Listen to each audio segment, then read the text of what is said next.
Patient number 13A3, session 6. After 4 weeks of unsuccessful attempts to contact the patient, I was finally able to reach her, and she has agreed to come to see me once a month. She said she has been doing better with the voices. She has been applying the meditation and mindfulness exercises that I taught her to positive effect. While this does give me some concern that she will be able to hear my own thoughts more easily, I think being more honest with her will ultimately help us both. Besides, if I eventually were to ask for her help with Agent Green, I would need to tell her everything. Hello, Chloe. Please, come in. It's wonderful to see you, Chloe. How are you doing today? I'm doing fine, thank you. I'm very happy you've come back to see me. I know you've been doing well over these past few weeks, but I still think we can do a lot of good work together. Yeah, sure. That was quite a coincidence, us running into each other like that. Yes, I suppose it was. You weren't following me, right? No, of course not. You're lying. Chloe. No, don't. If we're going to do this, you need to start telling me the truth. I could hear what you were thinking. You were thinking about Frank. Why? What does he have to do with any of this? Okay, Chloe, I'm sorry. You're right. I do need to be more honest with you. But I promise you, I really am just trying to protect my other patients. What do you mean? Frank isn't a patient of yours. No, it's... Chloe, I wasn't lying when I said I wasn't following you. I would never violate your boundaries like that. But one of my other patients, he crossed paths with Frank as well. And he had a similar reaction to when you first encountered Frank. So I asked my patient where he had seen this man. It seemed too strange of a coincidence that the abilities of 2 of my patients had responded in such a way to the same individual. I thought maybe Frank was special too, and I thought I should try to find him to see if I could help. Oh. And that's all? You just wanted to help Frank? Well, in the interest of full disclosure, I was rather hoping that I might run into you as well. I thought that maybe you would still be walking around that neighborhood. And you just got lucky that I was there on your first try. Yes. Did you just hear me think that? Yes. That's good, Chloe. That's very good. Are you able to hear most thoughts like that these days? As complete sentences? Sometimes. It really depends on the person. Your thoughts are pretty organized. You think in straight lines, so it's a little easier to hear what you're thinking. What am I thinking right now? Well, a lot of different things. But they're running parallel to each other, if that makes sense. It's not a jumble like it is with some other people.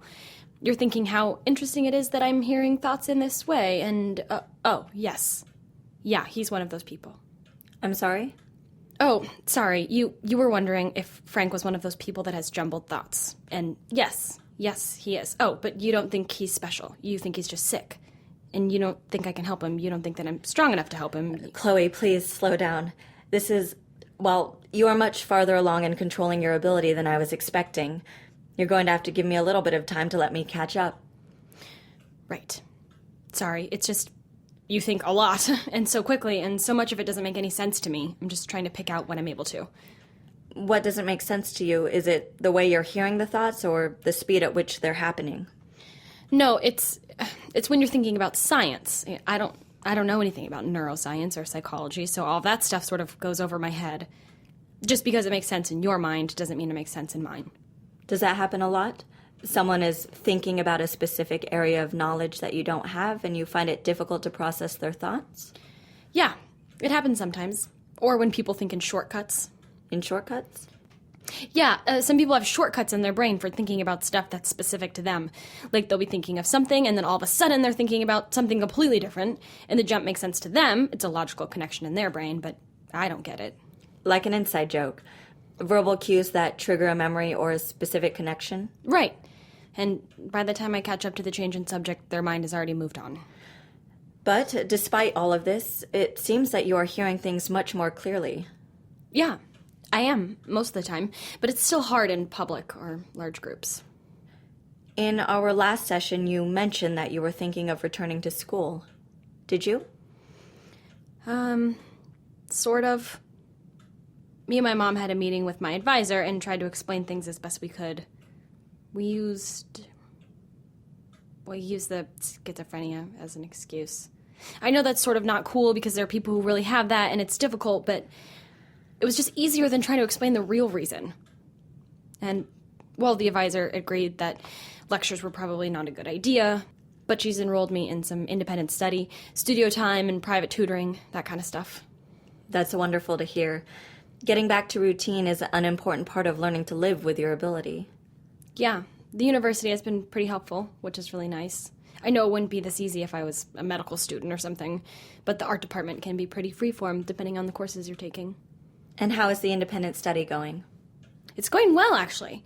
I'm doing 2 different ones. One with my ceramics professor and another one in social work, actually. Really? Yeah, as you saw the other day, I've been talking to Frank more, and I've gotten him to go to the vet center a couple of times, and I'm trying to get him to go to the VA, get a checkup, maybe admit himself until he's better. And, well, I've been volunteering there a bit, and my hours there are counting towards my credits, so it works out. Chloe, while I think it's wonderful that you're volunteering, I don't want this fixation on Frank to take over your life. If it weren't for him, is social work something you would be interested in? I don't know. I mean, I've never really thought about it. But I do enjoy the volunteering, really. It seemed like the best way to get to know him a little better. And why is getting to know him so important to you? Because he's sick? No. Well, maybe a little, but I'm not making him my project or anything, if that's what you're suggesting. He doesn't have anyone, okay? And he needs to paint. He needs to get these paintings out of his head and onto canvas, and if he doesn't, well, I know what that's like. To have art inside of you that you need to get out. So much has happened to him, and it's the only way he knows how to process it. I see the war and his dad's death, something with lilies. I don't know. It's all a little abstract. And I'm the only one who can... He doesn't have anyone, and there's no one who understands, but I understand. I can help him. Okay, Chloe, it's okay. I can just hear you thinking that I'm going about this the wrong way, that I'm just some silly college student who's trying to take on more responsibility than she can handle. But I'm not romanticizing this. I know who he is better than anyone. And you're right, you don't understand what it's like to be an artist. You don't have an artist's brain. Chloe, it's not like you to insult me. I wasn't... Okay. I'm sorry. You don't like hearing my thoughts very much, do you? No, I guess I don't. Why do you think that is? They're cold. You find me cold? Well, a little, sometimes. But it's not really you, it's the way you think. I know that sounds bizarre, but there is a difference. Your thinking is so orderly. Clinical, which I guess makes sense because you're a doctor, but it's uncomfortable. It kind of chafes, or no, it's more like it pokes, like cold spikes. Well, I feel like I should apologize. That sounds very unpleasant. It's not all bad. I mean, I can tell there's a lot going on underneath the surface. That you're caring. I can't hear them, but some of your thoughts, your more distant thoughts, they're warm, comforting. But you try to push them away. That's what I don't like. You have these thoughts about, well, I'm not sure really. I think they're about people. Maybe your patients, or no, one patient. Yeah, it's you. Yeah, you think about him a lot. Not the one who's dangerous. Those thoughts are cold and pointy too. No, this is someone who I remind you of, or we're similar. He has a similar ability to me. Can he read minds too? No, just feelings. Oh, he's the one who told you about Frank. That makes sense. He felt Frank's emotions. God, I know what that's like. That's not always a fun ride. Chloe. So this patient, he's like me, and you care about him. He reminds you of someone, but it's not me. No, it's someone else. Someone else that's in your warm thoughts. Who's Mark? Chloe, please, I I would like to maintain some semblance of doctor-patient confidentiality. You really mean that? Of course I do. Well, you're the one thinking about him. You don't have to. Well, yes, but that's a bit like telling someone not to think of pink elephants. Inevitably, they think of pink elephants. You're right. I can see them, in your head and mine. But I'm not going to apologize for what I can do. I can't help what I hear, but I'm not going to use it for anything bad. I know this is a powerful ability, but I would never use someone's thoughts against them. Yeah, me too. You two what? What were you just thinking? I was thinking that I'm happy you have this ability and not someone else. Yeah, me too. Chloe. He's in trouble, isn't he? My patient? No, he's fine. Safe and sound. No, the other one. The one your patient reminds you of. Mark. He's in trouble. Yes, he is. And you can't do anything. I'm trying to. But you're responsible. It's your fault he's in trouble. Why do you say that? Because you're thinking it. Not everything we think is true, Chloe. Especially about ourselves.